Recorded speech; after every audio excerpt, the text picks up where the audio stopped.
Hey YouTube, Jaden again. This is the final video that I will be posting tonight to promote the channel. But anyway, this is going to be part 3 of a new card segment that I took from a YouTuber who I really like. Please go back to and view part 1 to get a link to his channel and check him out for me.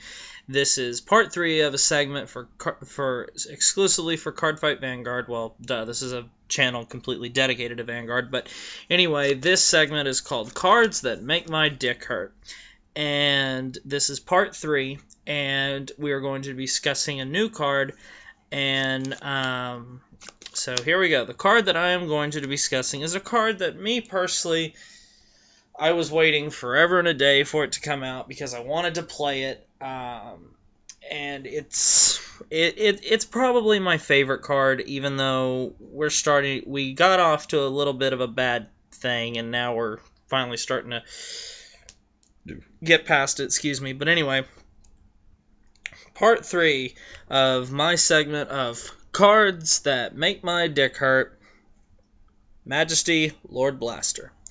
Now, I discussed Majesty a little bit in a video I posted talking about the big 3 from set 5, which was Draconic Overlord the End, Phantom Blaster Overlord, and Majesty.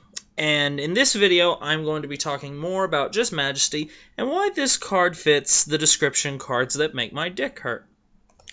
So first off, let's talk about where Majesty Lord Blaster comes from. We all know Majesty because of the 2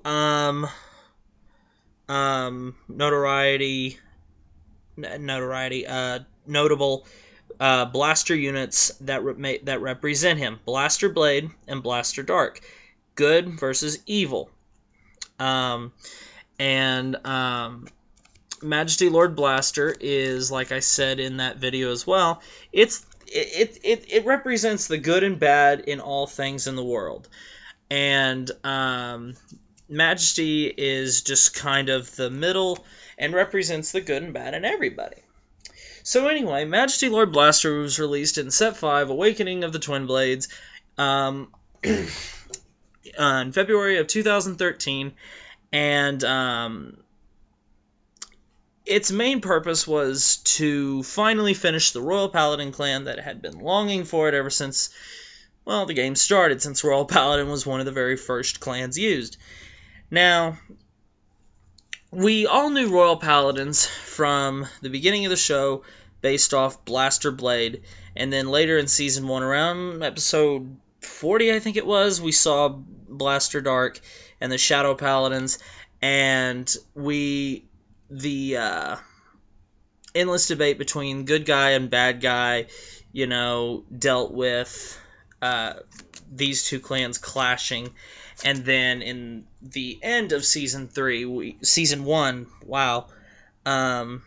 we see Majesty Lord Blaster. Now let's get into Majesty Lord Blaster and why he fits this segment. Majesty Lord Blaster is a grade 3 from the Royal Paladin clan with 10,000 base power. Continuous effect, Vanguard. If you have a card named Blaster Blade and Blaster Dark in your soul, this unit gains plus 2,000 and plus 1 critical at all times.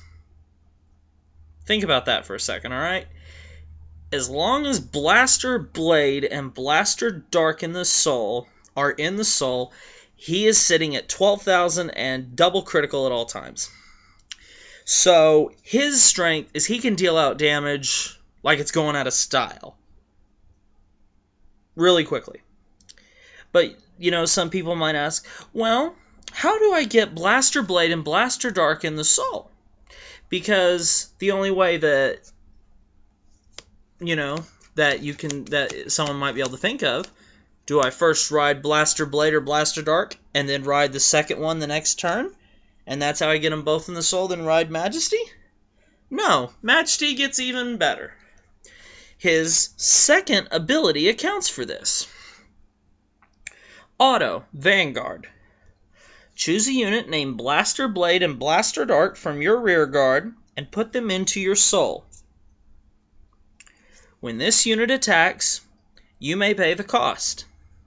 If you do, this unit gains plus 10,000 for the turn. So, he attacks. You can put these two into the soul, plus 10,000 for the turn. And since now they're in the soul, he'll also gain the plus 2,000 and plus 1 critical. So, excuse me, if he's your Vanguard, you can swing with him, move these two to your soul, and he is swinging for 22,000 points and double critical by himself. And if, in best case scenarios, you want the little Sage Marin behind him, the 8k booster for Royal Paladin, so you have 30,000 swinging with double critical. Now, in early game, your opponent is either going to guard it or let it go through. If they let it go through, you're going to get an early jump on them. But think about just why this card is so good. It's not just because he's always sitting at plus 1 critical. That has a great deal to do with it. But think about it. Say he's swinging for 20 and double damage, and you're swinging against a 10k Vanguard. Say your opponent drops 2 10k guards, making your Majesty, who's swinging for 20, attacking a 30,000 shield. Okay? So you're at 20, and you need to get to 30 to hit. And he's at plus 2 critical. So if he hit, he's going to deal 2 damage. Say you hit a draw trigger. So now you're faced with a decision. You have a 5,000 power-up bonus to give. Sometime you may give it to a rear guard. Sometimes you might take a chance and give it to Majesty. And when you do give it to Majesty and it pays off, you'll get something along this lines. So you get your draw trigger, you draw your extra card, you give the 5,000 to Majesty, let's say, and you do a second drive check, and you hit one of the 3 critical triggers for Royal Paladin, including Future Night Lou, Alabaster Owl, or the Bringer of Good Luck Epona. You hit one of these 3 critical triggers and boost him to 30,000 attack, 30,000 power swinging, and he is now sitting at 3 damage, at plus 3 critical. Now think about that. Say your opponent was at 3 damage, and they guarded. Since you hit 2 triggers, and you made him 30,000 to their 30,000, he's going to hit them for 3 damage. He can deal double damage every time he hits, as long as Blaster Blade and Blaster Dark are in the soul. That is why he is perfect for this segment, Cards That Make My Dick Hurt. Because he is a serious threat to always literally change the game in the blink of a second. This has been part 3 of Cards That Make My Dick Hurt been a review on Majesty Lord Blaster.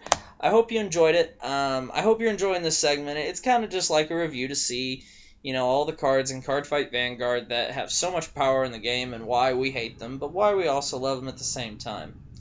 Majesty Lord Blaster is one of my favorite cards. I'm going to be posting a top 10 personal favorite card video eventually. But anyway, this has been, just a segment for it, and I hope you enjoyed it. Please check out our other videos because I'm really starting to accumulate a lot on this channel. I hope you guys like all the videos I've posted, and I hope you like this segment. So anyway, thanks for watching. Rate, comment, subscribe, and all that, and I'll see you guys later.